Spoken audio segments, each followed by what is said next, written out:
स्वागत है आपके एमपी कंपटीशन अड्डा में। जैसा कि पुराने वीडियो जो ट्रिक के माध्यम से पूरे के पूरे आपको जो याद करवाने वाला वीडियो, जिसमें से जो भी चीज़ें मुख्य लिस्ट अनुसार पर है उनको याद करने के लिए यहाँ पर आज अपन याद करने वाले हैं कौटिल्य के जो अर्थशास्त्र है उसमें जो 18 तीर्थों का वर्णन किया गया है, उन तीर्थों की क्या क्या भूमिका है और उनके क्या क्या नाम है और क्या क्या कार्य है उनके बारे में जानकारी लेंगे। तो सबसे पहले चैनल को सब्सक्राइब जरूर करें, क्योंकि डेली याद करने के लिए आपको डेली एक वीडियो आपके पास आ रहा है कि कौन कौन सी इंपॉर्टेंट चीजें हैं। चलिए फिर बहरहाल देखते हैं।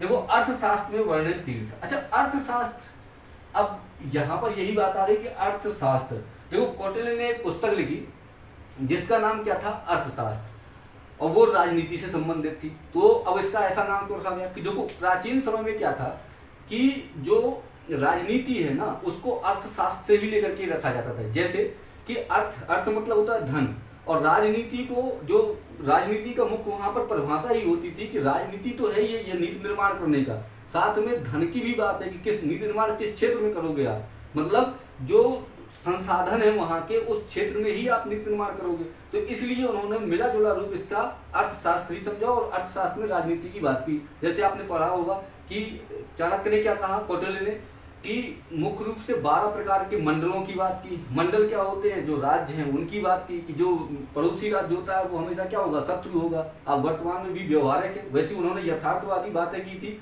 कि वास्तव में ऐसी होता है, व्यवहारिक बातें नहीं की। लेकिन वर्तमान में देखिए कि जितने भी भारत के पड़ोसी हैं लगभग, तो सभी मित्र कोई भी नहीं है एक हिसाब से, नेपाल और भूटान को छोड़ दिया जाए, चाहे बांग्लादेश हो, चाहे चाइना हो, चाहे पाकिस्तान हो, ठीक है। तो मुख्य रूप से जो चाणक्य ने 4वीं शताब्दी के समथिंग ये बातें रख दी थी कि मित्र, जो पड़ोसी राज्य वो कभी मित्र हो ही नहीं सकता, वो हमेशा शत्रु रहेगा, और उसका पड़ोसी हमेशा मित्र होगा। जैसे चाइना का पड़ोसी कौन है, रसिया, वो अपना मित्र है। तो कहीं ना कहीं उसके सिद्धांत आज भी लागू हो रहे हैं। तो चलिए बहरहाल जो अर्थशास्त्र में 18 तीर्थों का वर्णन, सबसे पहला क्वेश्चन तो यही से आ जाता है कि अर्थशास्त्र में कितने तीर्थों का वर्णन किया गया है। पहला क्वेश्चन क्या है कि अर्थशास्त्र में कितने तीर्थों का वर्णन किया गया है, तो उसका आंसर क्या हो जाएगा, 18 तीर्थों का अर्थशास्त्र में वर्णन हो गया है। अब अर्थशास्त्र में कंफ्यूजन नहीं होना, चाणक्य की पुस्तक है अर्थशास्त्र, लेकिन वो किससे संबंधित है, राजनीति से संबंधित है, ठीक है। यहाँ तक हो गया। अब इसके बाद देखिए, मंत्री जो होता था उसको वहां पर क्या बोलते थे उस समय, प्रधानमंत्री। इसका क्वेश्चन आया ही पेपर में, बताऊंगा कौन कौन से क्वेश्चन पेपर में पूछे गए।